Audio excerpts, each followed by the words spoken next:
Welcome again into GT classes. I am Bharat Singh. Day 2 में हम आज डिस्कस करेंगे सबसे पहले अकाउंटिंग प्रोसेस, उसके बाद advantages of accounting and disadvantages of accounting. तो सबसे पहले हम देखते हैं अकाउंटिंग प्रोसेस की अकाउंटिंग प्रोसेसिंग कैसे करता है। तो जैसे हमने डिस्कस पहले किया है, कैरेक्टरिस्टिक्स में कुछ समझा था, वैसे ही कुछ है कि सबसे पहले फाइनेंशियल ट्रांजैक्शंस एंड इवेंट्स। सबसे पहले आप फाइनेंशियल ट्रांजैक्शंस एंड इवेंट्स को आइडेंटिफाई करोगे। ओके, तो यहाँ आप आइडेंटिफाई करने के बाद उसके बाद आप इन्हें रिकॉर्ड करते हो। ठीक है, पहले आप फाइनेंशियल ट्रांजैक्शंस एंड इवेंट्स को आइडेंटिफाई करोगे। आइडेंटिफाई हो गया, ठीक है। उसके बाद इसे प्रोसेसिंग क्या चलेगी कि यहाँ पर ये रिकॉर्ड होगा। ओके, रिकॉर्डिंग होने के बाद रिकॉर्डिंग कहाँ कहाँ होती है सर, कैसे रिकॉर्ड करते हैं? रिकॉर्डिंग इन्हें बुक्स ऑफ अकाउंट में करते हो। किसी ने माल खरीदा, माल बेचा, पेमेंट की, पेमेंट आई, वो सारी ट्रांजैक्शन को, बिजनेस में जो ट्रांजैक्शंस होती हैं उन सभी को रिकॉर्ड करते हो। बट रिकॉर्ड करने के लिए आप उन्हें जर्नल प्रॉपर में आप रिकॉर्ड करते हो, जर्नल एंट्रीज आप पास करते हो। सर ये कैसे होती हैं? अभी हम वो नहीं सीख रहे कैसे होती हैं, अभी हम सीख रहे हैं कि कहाँ कहाँ ट्रांजैक्शंस को रिकॉर्ड करते हैं। ओके, तो हम या तो उन्हें जर्नल में रिकॉर्ड करेंगे या फिर अगर हमारा बिजनेस बड़ा है, एक दिन में बहुत सारी ट्रांजैक्शंस होती हैं, तो जर्नल की ही हम सब कैटेगरी कर देते हैं कि उन्हें फिर हम रिकॉर्ड करेंगे। हम एक बुक्स बना देते हैं, cash book, purchase book, sales book, purchase return book, sales return book, bills receivable book and bills payable book. इन सभी बुक्स में या तो हम रिकॉर्डिंग करेंगे ओनली जर्नल में अगर हमारा बिजनेस छोटा है, ट्रांजैक्शंस कम होती हैं। ओके, अगर हमारा बिजनेस बड़ा है, एक दिन में बहुत सारी ट्रांजैक्शंस होती हैं, तो आप जर्नल की जगह उसकी सब कैटेगरी बना दोगे। कैश बुक में रिकॉर्ड करोगे, परचेज बुक में कैश की ट्रांजैक्शंस, कैश बुक में परचेज की ट्रांजैक्शंस, परचेज बुक में only cash purchase, sorry credit purchase की ट्रांजैक्शंस। ऐसे ही आगे डिस्कस हम करेंगे इनके बारे में। सेल्स की ट्रांजैक्शंस, परचेज रिटर्न की ट्रांजैक्शंस, सेल्स रिटर्न बुक में सेल्स रिटर्न की transactions, bills receivable and bills payable book, and बाकी उसके बाद जो कुछ भी बचा उन्हें हम जर्नल में एंट्री पास करते हैं। ओके, तो ये काम होता है रिकॉर्डिंग का। उसके बाद हमने सीखा था हम उन्हें क्लासीफाई करते हैं। जैसे हमने बोला परचेज हमने की 3 तारीख में परचेज की, फिर 5 तारीख में की, फिर 11 तारीख में की, फिर डे 20 को की, 25 को आपने परचेज की, तो अलग अलग डेट को परचेज हुई है। तो आपको जाना पड़ेगा, पहले 3 तारीख में देखना पड़ेगा, फिर 5 तारीख में देखना पड़ेगा, फिर 20 डेट को देखना पड़ेगा। तो उसके लिए आप क्या करते हो, परचेज की एक अलग सारी ट्रांजेक्शन क्लासीफाई कर देते हो कि उससे पता चल जाता है आपको कि सेम नेचर की ये ट्रांजेक्शन्स हैं। ये नाम से हमने कोई भी ट्रांजेक्शन की विदिन द मंथ या विदिन द ईयर, उन्हें आप सेपरेट कर देते हो, नाम की ट्रांजेक्शन सारी ये नहीं। तो आप देख सकते हो कि विदिन द मंथ या फिर विदिन द ईयर राम की कितनी कितनी ट्रांजेक्शन थी, किस किस डेट पे हुए, उन्हें आप नेचर वाइज क्लासीफाई कर देते हो। तो रिकॉर्ड करने के बाद आप क्या करते हो, क्लासीफाई। ओके, क्लासिफिकेशन के बाद आता है इन्हें समराइज करोगे। समराइज मतलब रिजल्ट निकालने के लिए फर्दर अकाउंट्स में लेकर आओगे। उनके लिए आप अकाउंट मेंटेन करते हो, trial balance, profit and loss account जिसे हम इनकम स्टेटमेंट के नाम से भी जानते हैं, एंड बैलेंस शीट जिसे हम पोजीशन स्टेटमेंट के नाम से भी जानते हैं। सर ये होते क्या है, बनते कैसे कैसे, अभी हम बेसिक समझ रहे हैं। बनते कैसे वो हम आगे जब चैप्टर्स चलेंगे प्रॉपर डिस्कस करेंगे। जर्नल में एंट्री कैसे पास करते हैं, इन बुक्स को कैसे मेंटेन करते हैं, क्लासीफाई कैसे करते हैं, उसके बाद बाकी अकाउंट्स हम समराइज कैसे करते हैं, ये हम आगे डिस्कस करेंगे। अभी तो हम प्रोसेस सीख रहे हैं कि होता क्या क्या।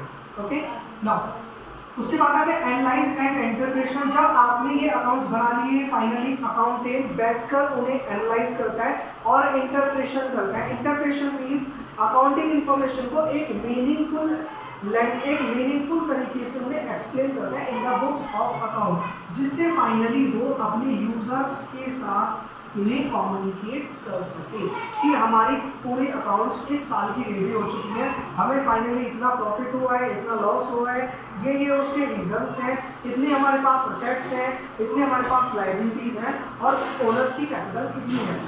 सारी चीज़ों को फाइनली अकाउंटिंग यूजर्स के साथ एक्सप्लेन करता है। What are the users of accounting? Owners हो गया, ठीक है, ओनर्स हो गया, और उसके बाद बैंक हो गया, अदर फाइनेंशियल इंस्टीट्यूशंस हो गई, मैनेजमेंट हो गया, तो ये सभी क्या होते हैं, अकाउंटिंग इंफॉर्मेशन के यूजर्स होते हैं, जो आपकी अकाउंटिंग इंफॉर्मेशन को, बिजनेस के प्रॉफिट को, बिजनेस के लॉस को और बिजनेस की फाइनेंशियल पोजीशन को जानने के लिए इंटरेस्टेड होते हैं। तो ये पूरा अकाउंटिंग का प्रोसेस है। आप एक बार बुक से रीड कीजिए, अच्छे से क्लियर हो जाएगा, डायग्राम को नोट कर लीजिए। एडवांटेजेस ऑफ अकाउंटिंग, कि अकाउंटिंग करने के क्या क्या एडवांटेजेस हैं। Advantage number 1, financial information about business. Clear है, सिंपल पॉइंट है कि अकाउंटिंग अगर हम करते हैं तो बिजनेस की ऑल ओवर फाइनेंशियल इंफॉर्मेशन हमें मिल जाती है। ओके, कि हमने कितने रुपए की परचेज की है, कितने रुपए की सेल्स की है, कितनी सैलरी की दी है, कितने अमाउंट की सैलरी हमने पे की है, ठीक है, क्या क्या एक्सपेंसेस हुए हैं, सभी इंफॉर्मेशन हमें मिल जाती है। Point number 2, assistance to management. Management की असिस्टेंस मीन्स सहायक की तरह भी अकाउंटिंग काम करती है, क्योंकि मैनेजमेंट को एक बिजनेस में बहुत सारे डिसीजंस लेने होते हैं और हर लेवल पे डिसीजन लेने में अकाउंटिंग भी अपना रोल प्ले करता है। ठीक है। Point number 3, replaces memory. अच्छा, आप अगर अकाउंटिंग नहीं करते और आपसे पूछा जाए 10 दिन पहले क्या क्या ट्रांजेक्शन हुई हमारे बिजनेस में, तो शायद हम नहीं बता पाएंगे, क्योंकि एक दिन में बहुत सारी ट्रांजेक्शन्स होती है और अकाउंटिंग में एक अकाउंटेंट डे वाइज एक सिस्टमेटिक मैनर में अकाउंट में ट्रांजेक्शन्स को रिकॉर्ड करता है, जिससे एक अकाउंटेंट एबल हो जाता है आपको किसी भी टाइम अकाउंट की पास्ट इंफॉर्मेशन शेयर करने के लिए। आप एक साल पहले की इंफॉर्मेशन भी अकाउंटेंट से ले सकते हैं कि पिछले साल हमने किस डेट में क्या क्या सेल, क्या क्या परचेज या किस डेट में क्या क्या ट्रांजेक्शन्स हुई थी। तो अकाउंटिंग करने का एक और फायदा होता है कि मेमोरी रिप्लेस कर सकते हो। फॉर एग्जाम्पल, मान लीजिए किसी पर्सन को हमने माल बेचा था, ठीक है, और उससे अब हमें पैसे ले रहे हैं, वो बोलता है कि मैंने माल खरीदा ही नहीं था आपसे, तो आपके पास प्रॉपर अकाउंटिंग मेंटेन होगी। आप उसे बता सकते हो कि आपने इस डेट में इतने रुपए का माल मुझसे खरीदा था।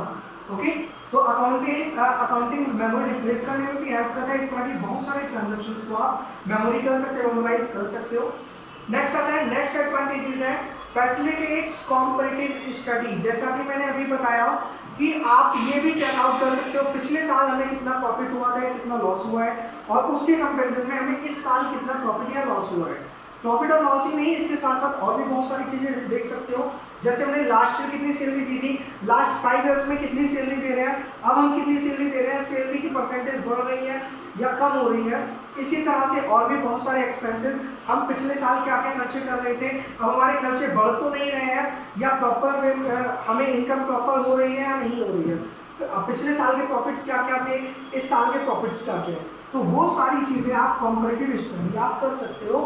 इंटरनली स्टडी भी कर सकते हो और एक्सटर्नली भी, किसी दूसरी फर्म के साथ भी स्टडी कर सकते हो कि हमारी फर्म क्या प्रॉफिट अर्न कर रही है और दूसरी फर्म क्या प्रॉफिट अर्न कर रही है, हमारे खर्चे कहाँ हो रहे हैं और दूसरी फर्म के खर्चे कहाँ हो रहे हैं। इस तरह से आप बहुत सारी कॉम्परेटिव स्टडी भी अकाउंटिंग के थ्रू कर सकते हैं।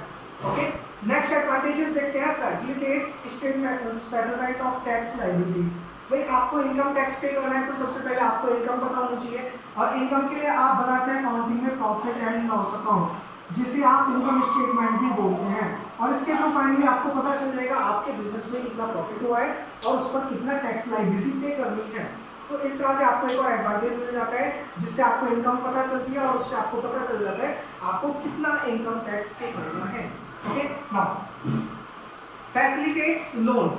अकाउंटिंग एक और हेल्प करती है, कोई भी मान लीजिए बैंक है या फाइनेंशियल इंस्टीट्यूशन है, आपके बिजनेस को जरूरत है बैंक से लोन लेने की या अदर फाइनेंशियल इंस्टीट्यूशन से लोन लेने की, तो वो आपकी लोन की लिमिट, आपको लोन ऐसे ही प्रोवाइड नहीं करेंगे। सबसे पहले आपकी कंडीशन देखेंगे, आपकी बिजनेस की पोजीशन क्या है, आप कितना प्रॉफिट अर्न करते हैं, आपकी हर बार प्रॉफिट बढ़ रहा है, परसेंटेज ग्रोथ कर रही है या लॉस में आप जा रहे हैं, उसके बिहाफ पर बैंक या अदर फाइनेंशियल इंस्टीट्यूशंस डिसाइड करेंगे कि आपके बिजनेस को वो लोन प्रोवाइड करेंगे या नहीं करेंगे, और प्रोवाइड करेंगे तो उसकी क्या लिमिट होगी।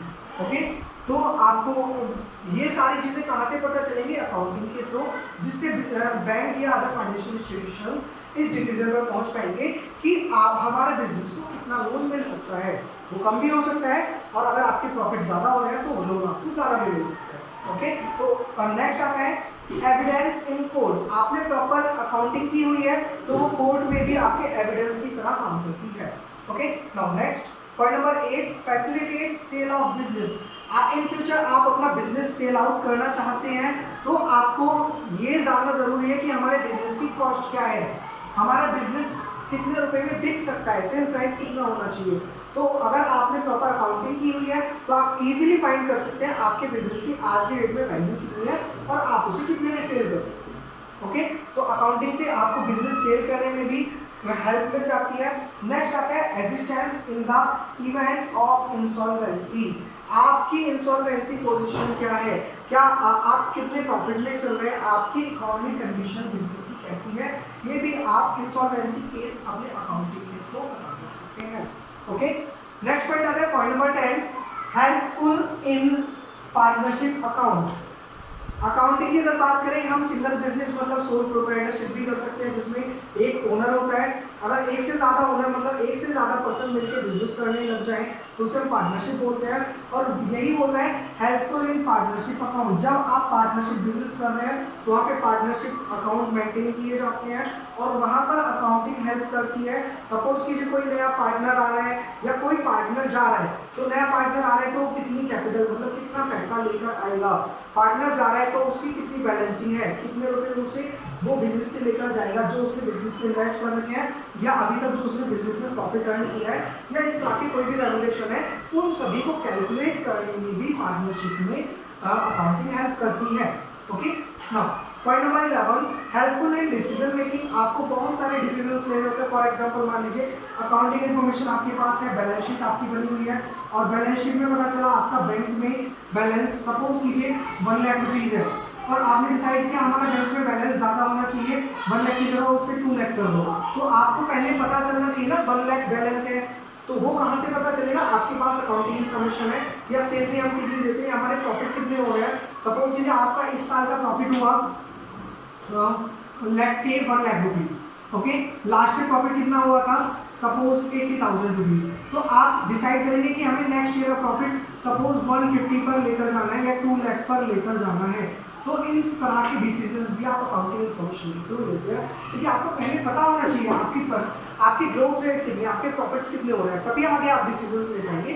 प्रॉफिट ही नहीं, इस तरह के और भी बहुत सारे डिसीजंस, हम पिछले साल सेल कितनी की थी, इस साल कितनी सेल की है, पिछले 5 साल में सेल कितनी होती है, तो उन तरह के और आगे हमें कितनी सेल ग्रोथ करनी है, इस तरह के और भी बहुत सारे डिसीजंस अकाउंटिंग इन्फॉर्मेशन जब आपके पास होगी उनके बेस पर आप ले सकते हैं। लिमिटेशंस ऑफ अकाउंटिंग की, अकाउंटिंग की लिमिटेशंस या फिर बोल सकते हो डिसएडवांटेजेस क्या क्या है। तो disadvantage number 1, accounting is not fully exact. Accounting बिल्कुल ठीक हमें इंफॉर्मेशन नहीं दे पाता, उसके कुछ रीजंस हो जाते हैं अगर आप अकाउंटिंग इन्फॉर्मेशन को, क्योंकि कुछ चीज़ें हैं जो आप एविडेंस के बेस पर रिकॉर्ड करते हो।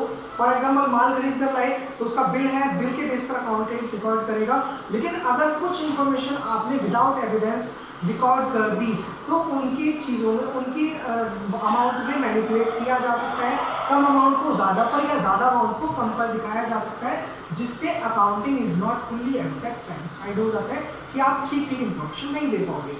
पॉइंट नंबर 2, लिमिटेशंस आ जाती है अनरियलिस्टिक इन्फॉर्मेशन। अकाउंटिंग में अनरियलिस्टिक इन्फॉर्मेशन की हो जाती है। अनरियलिस्टिक मीन्स अवास्तविक इन्फॉर्मेशन जो वास्तव में नहीं है। फॉर एग्जांपल अकाउंटिंग में हम एक कॉन्सेप्ट को अप्लाई करते हैं, गोइंग कंसर्न कॉन्सेप्ट। इसके थ्रू हम मानते हैं कि हम ये मानकर चलते हैं, अकाउंटिंग करते हैं कि बिजनेस हमारा चलता रहेगा, लेकिन ये रियलिस्टिक नहीं है, कभी ना कभी तो बिजनेस बंद होगा। ठीक है, तो अकाउंटिंग क्या है, कुछ अनरियलिस्टिक इन्फॉर्मेशन होती है। पॉइंट नंबर 3 पर आते हैं, accounting ignores the qualitative elements. Accounting में हम ओनली इकोनॉमिक इंफॉर्मेशन को रिकॉर्ड करते हैं, माल का खरीदना, माल का बेचना, खर्चे और इनकम, इस तरह की चीज़ों को आप रिकॉर्ड करते हैं। लेकिन ओनली इकोनॉमिक इंफॉर्मेशन ही नहीं, इसके साथ साथ मैनेजमेंट हमारा कैसा है, तो जो हमारे वर्कर्स हैं या जो हमारे एम्प्लॉइज़ हैं वो कितना अच्छा काम करते हैं, कौन कितनी क्वालिटी देता है, इस तरह की इंफॉर्मेशन भी हमारे लिए बहुत ज़्यादा यूजफुल होती है एक बिजनेसमैन के लिए, जो जिनका रिकॉर्ड हमें मेंटेन करना चाहिए। बट अकाउंटिंग इन चीज़ों के बारे में कोई इंफॉर्मेशन रिकॉर्ड नहीं करता, अकाउंटिंग ओनली इकोनॉमिक इंफॉर्मेशन को रिकॉर्ड करता है। तो वही लिमिटेशंस हो जाती है या disadvantages, accounting ignores the qualitative elements. कुछ जो यूजफुल इन्फॉर्मेशन है उन्हें अकाउंट रिकॉर्ड नहीं करता, क्योंकि ओनली इकोनॉमिक इन्फॉर्मेशन को अकाउंट रिकॉर्ड करता है। Okay, point number 4, accounting ignores the effect of price level changes. Suppose कीजिए कोई मशीन आप 5 लाख रुपीस की परचेज कर लाए थे, ठीक है, 2016 में, और 2020 में उसकी वैल्यू आपकी बुक में, क्योंकि मशीन यूज होने से कम होती रहती है, आज की डेट में आपकी बुक में वो वैल्यू दिखा रहा है 3 लाख रुपीस, और मार्केट में उसी मशीन की वैल्यू आज 4 लाख रुपीस हो चुकी है, ठीक है। या कुछ इस तरह से सिंपल ले सकते हो अकाउंट, सपोज कीजिए 2016 में आप मशीन खरीद कर लाए थे 5 लाख रुपीस की, और अगर बात करें 2016 में कुछ दिन बाद उस मशीन की वैल्यू सपोज कीजिए 4 लाख रुपीस हो चुकी है, लेकिन आपकी बुक्स ऑफ अकाउंट में क्योंकि आपने 5 लाख रुपीस मेंटेन किया है, तो आपकी बुक्स में इसी रिकॉर्ड को मेंटेन करोगे, 5 लाख रुपीस को ही मेंटेन करोगे। प्राइस लेवल अब उसका, उस मशीन का या फिर उस एसेट्स का इंक्रीज हो या डिक्रीज हो कोई मैटर नहीं करता, आप इसे हिस्टोरिकल कॉस्ट पर रिकॉर्ड करते हो। Okay, next point number 5, accounting में लीड विंडो ड्रेसिंग। अकाउंटिंग में आप कुछ चीज़ों को मैनिपुलेट कर देते हैं जिसे आप विंडो ड्रेसिंग भी बोल सकते हैं। अपने अकॉर्डिंग कुछ प्राइजेस, जैसे असेट्स को कम वैल्यू पर दिखा देना और लाइबिलिटीज को जिसको पे करना है उसे ज़्यादा वैल्यू पर दिखा देना, जिससे आप अपने प्रॉफिट को या अपनी फाइनेंशियल पोजीशन को अच्छा एक स्ट्रेंथन दे सको। तो कुछ चीज़ों को आप मैनिपुलेट कर देते हो जो डिसएडवांटेज अकाउंटिंग का बन जाता है अगर आप अपनी चीज़ों को, अकाउंटिंग इंफॉर्मेशन को मैनिपुलेट करते हो। तो पॉइंट्स इजी है, आप एक बार बुक से रीड कीजिए, एक एक करके पॉइंट्स को रीड कीजिए, कोई भी डाउट आता है कमेंट कीजिए या फिर आप दिए गए नंबर पर व्हाट्सएप कीजिए और अपने डाउट्स क्लियर कर सकते हैं। ओके।